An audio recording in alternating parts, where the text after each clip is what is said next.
Hi, I'm Shira Dicker, and I'm sitting here with David Birnbaum, with whom I began an interesting journey, I would say, a couple of months ago.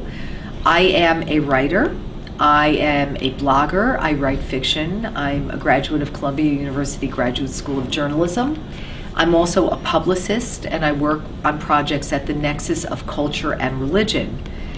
And to say that I'm intrigued by David Birnbaum and his philosophy is really an understatement. I'm intrigued, I'm challenged, I want to get to understand it a little bit more. And before we even begin, I just want to point out, in case you didn't notice, I came with the volume that really intrigues me the most. Touches your soul, right? And I have been, every page has been a surprise. There is philosophy and poetry, and there's something that feels to me almost like diary writing, like the scribblings of the soul.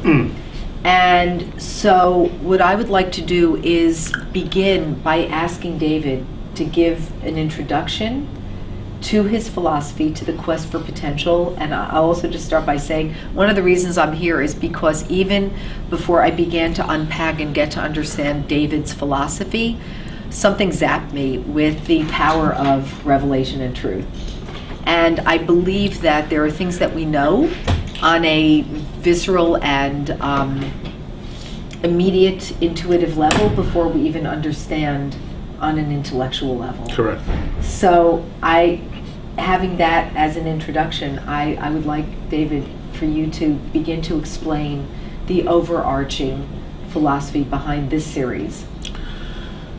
So that's a big question, and I answer it sort of in 3 different volumes. Summa 1, Summa 2, and Summa 3. Summa 1 is religious man, Summa 2 is a spiritual man, and Summa 3 is secular man. However, when I was a youngster, I grew up in a modern Orthodox home, modern Orthodox Jewish home, and went to modern Orthodox Jewish day school. And neither in my home, and my parents are high-level people, or in Yeshiva Forest Hills, which was a top day school, and in that school, neither in the Hebrew department nor in the science labs were they able to answer any of the key questions. Nobody could answer any of the key questions. Where did the origin, where did the universe come from? What drives the universe? Where is it heading? And then in particular in the Hebrew department, if there is a God, then why is it gross evil? If there is a God, what are the origins of God? And so I was born in 1950. The Big Bang Theory emerged in the 30s and 40s. And so where did the Big Bang come from? What originated the Big Bang? I happen to be an astronomy buff, my little hobby, and I had an ongoing, almost real-time feel for the developments in the field. And around the 6th grade, we had an extraordinary teacher, Mrs. Stein, and she dropped 2 points which intrigued my little brain. Mrs. Stein was one of those great teachers which you all want to have once in our lifetime. In Dovreville, anybody who graduated Dovreville Higher will tell you to this day, 40, 50 years later, of her extraordinary impact on us. And she let drop 2 things over the course of the year. One was whoever could deal with some of these questions would shake the world. And she also told some of us to think big. So we sort of took her up on it. And I decided to put it on my to-do list. But I intuited a few things. That it was probably one concept lanced all these issues, one by the other. And number 2, it was probably hiding in plain sight. Why did I say that? Because any concept powerful enough to have ignited the cosmic order, to have breathed life into life, was probably still around us. We just weren't quite seeing it. And my job was sort of to absorb as many stimuli as I could and see if my mind could connect the dots. And around, so let's say this journey began circa when I was age 10.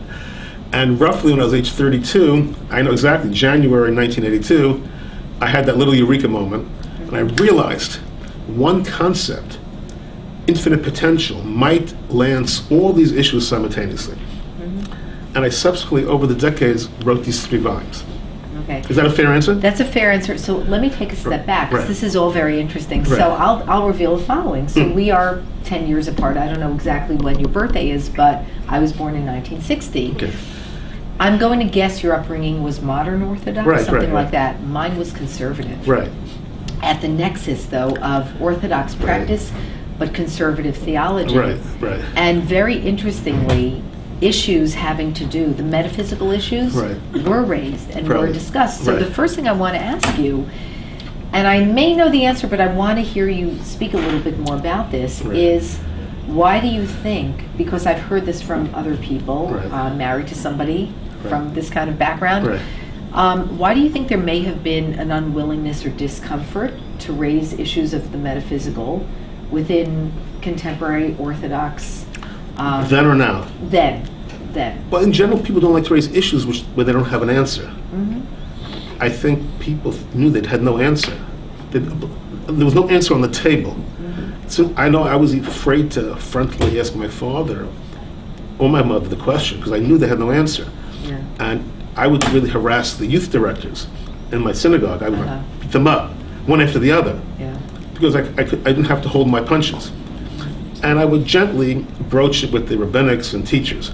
But I was more proactive with youth directors, where I could be more no holds barred without breaking their hearts. So then I want to know, number one, what their reactions were, but also, do you think, because I remember a point in time before mystical matters, Kabbalah, was not yet on the radar screen. It was really not where it is now. So the question is, do you think I want to know what your youth director said, what their reaction was, and then I want you to maybe speak about the change in zeitgeist, what was just not currently available, I think, to people. Well, I don't think there was answers were available then or now, unless you get involved and integrate the Summa philosophy. I just don't believe they exist. And in the intro to Summa 1, this is Summa 1. Religious Man.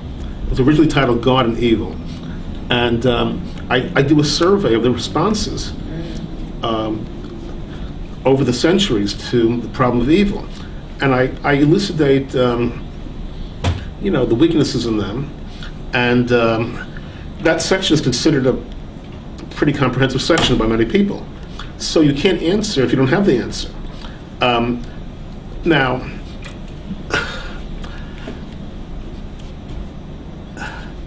you want to have a follow-up question to that?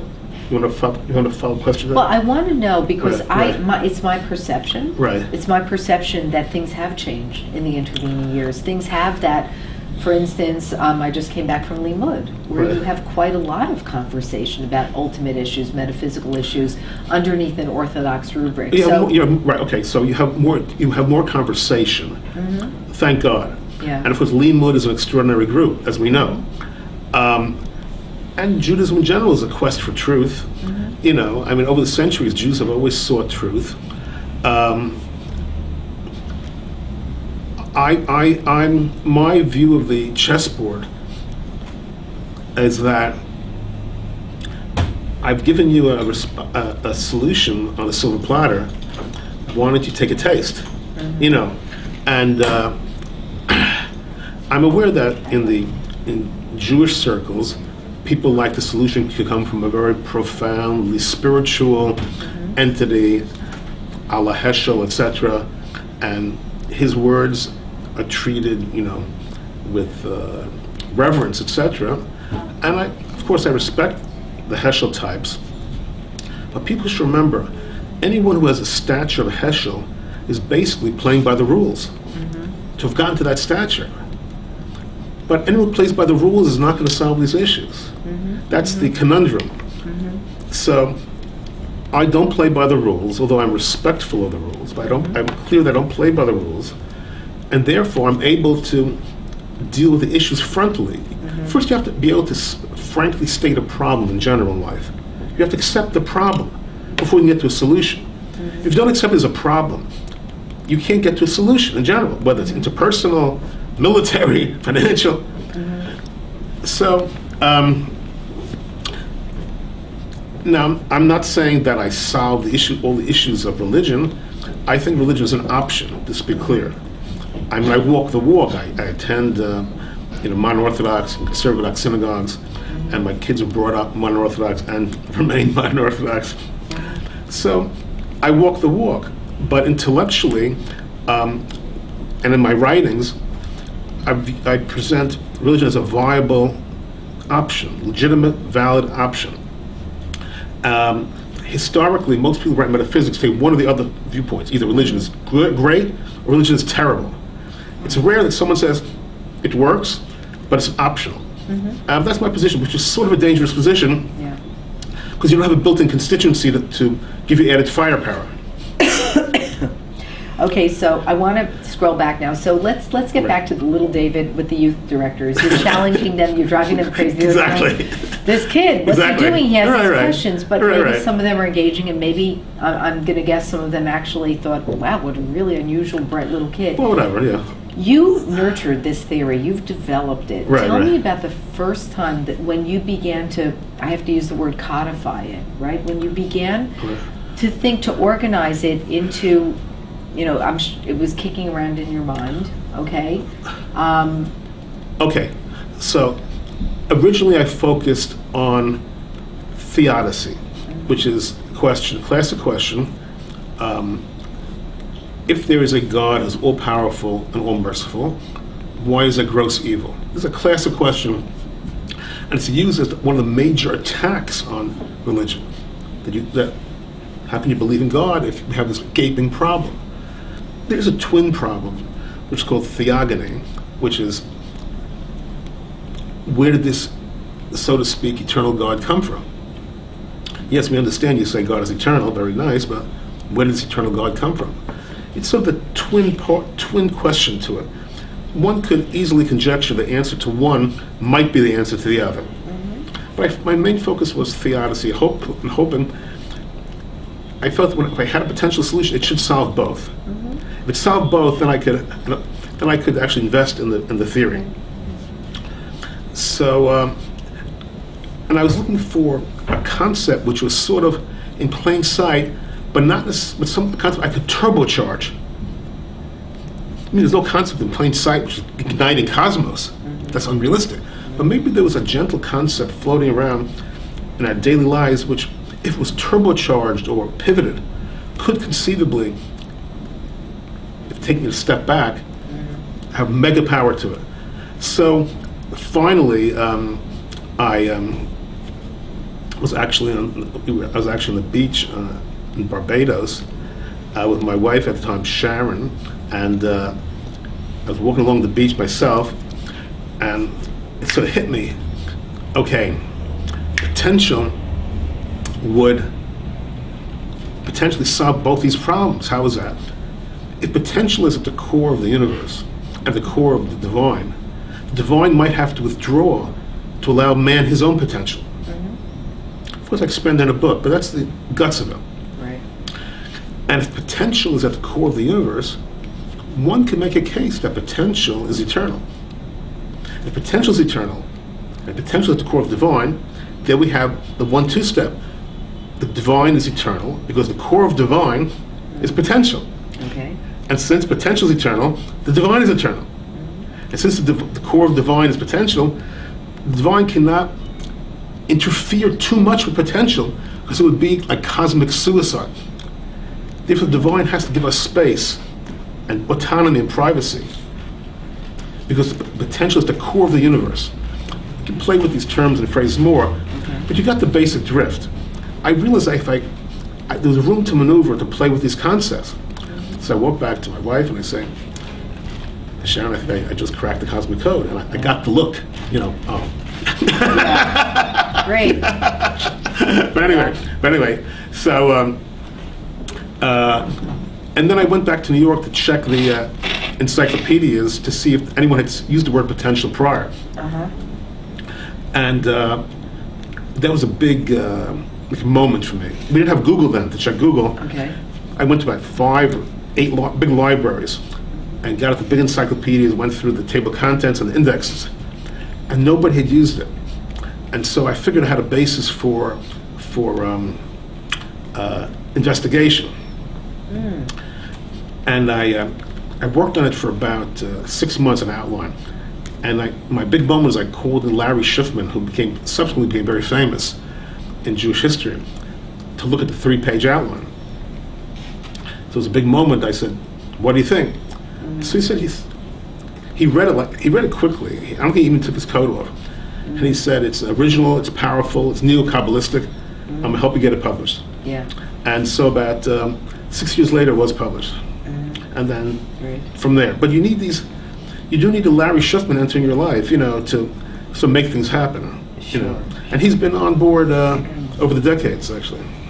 So, speaking of neo-Kabbalistic, so could you comment on the Kabbalistic-like idea of God withdrawing oneself in Tzimtzum, right? Okay, so let me preface by saying I'm wary of Kabbalah in general. I'm not jumping into the deep end of the Kabbalah pool. Yeah.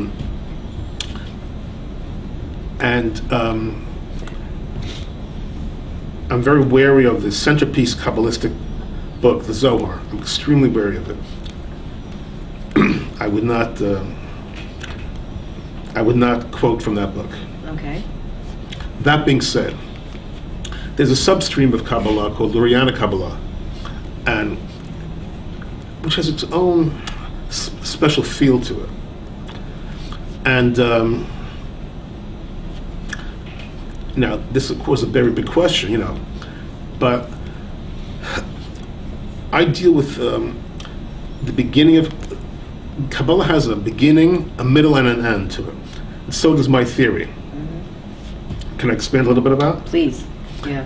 The beginning of Kabbalah is a concept of Ein Sof, the no end.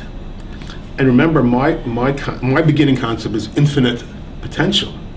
So you can see there's sort of a one-to-one correspondence, and one can make a case for one-to-one correspondence between infinite potential and Ein Sof, no end. Meaning Kabbalah does not start where classic Jewish philosophy starts, with the classic God of creation, part of the Red Sea. Kabbalah starts much earlier with a no-end concept, sort of a primordial divine. It's very important. It's not mainstream Jewish thought, but it's sort of legitimate Jewish. It's a legitimate thought in the Jewish Masorah. And at the end point of Kabbalah, and not just Lurianic Kabbalah, is Tikkun Olam, repair or perfect the world, depending on or repair and perfect the world. And remember, the end point of my little metaphysics is what I call extraordinariation, which is the cosmic quest for spiritual, aesthetic, and across-the-board perfection. And one can make a case again that the two have a one-to-one correspondence. And in the middle of Kabbalah, you have the concept of Tzimtzum, which is withdrawal of divine. In my little metaphysics, I have withdrawal of divine consciousness. Again, if there is a divine. So I don't using Kabbalah to prove my thesis. I'm using it to tether my thesis from Jewish Masorah. And one does not have to tether metaphysics, but the Jews like it, and most people like it. Is that a fair answer? It's a fair answer. So let me bring it to the here and now. Right. I know my answer, but I think that this is important. Right. So here we're talking about why, to use a title, why bad things happen to good people, right? Which really begs the question of God. We have daily acts of horrific evil happening in the world. For sure. Okay? And ultimately, a philosophy on life it exists in the here and now. It exists in what's happening, Correct. what's filling the headlines. Right. Is it? I know my take. If I see the latest horrible headline from whatever ISIS is Right. doing, or Boko Haram, or you name the atrocity, Right. I know my response, and frankly, it has nothing to do with God, but I'm curious where evil acts perpetrated by humankind fit into your philosophical scheme. Okay, so of course, again, this is why I started the series in the first place. And it's one of these issues where you have to give it your best shot. You can't say you have total wisdom, you know, because you might have the wisdom until the evil hits you, and then all of a sudden it all breaks down very quickly. But one would hope that you can even withstand that, God forbid. Okay, so the question is, so how does infinite potential ignite a cosmic order? Very nice, you have infinite potential. How does it ignite the cosmos? Right? So here again, I tether it to a concept from the span of the history of ideas, including Masorah, but not exclusive to Masorah. And I of course, as I often do, I morph ancient concepts a little bit. I posit that, you know, in Einsteinian theory, to get us to an atomic bomb, it's split the atom, right? You split an atom, and you have an atomic bomb, one tiny atom. And my theory is, because I write metaphysics, because I wasn't there at creation, although my late mother might think I was. Okay. I was not there. Is that infinite potential split zero? Whatever zero is, it split it, and it split into positive and negatives, male and female. And there was no possibility just to split zero into positives. That ideally, infinite potential would have just wanted to have positives in the universe. But in order for there to be creation itself, that unfortunately had to be negative. And it frankly works for me. When I witness these terrible things, it works for me. It works for me. Although I'm saying the universe itself, the cosmic order, weeps along with us. Weeps that it had to be the residue of serious evil. And I have a medrash which I actually gave at Ohev Tzedek on Yom HaShoah night, directly relating to your question. So that's what I'm going to say quickly. I have it in the book. Is that originally, it's an author's medrash. Not that I'm worthy to a medrash, but authors sometimes have a little liberty. I created a medrash that the God of Israel called his phalanx of 100 angels. Should we create the universe? Because they're going to be so evil and suffering. And 99 of the angels said no. And only one said yes for the creation of life. And on that basis, the universe was created. That the possibility of life trumps the reality of evil. Because without the possibility of evil, there could not have been anything.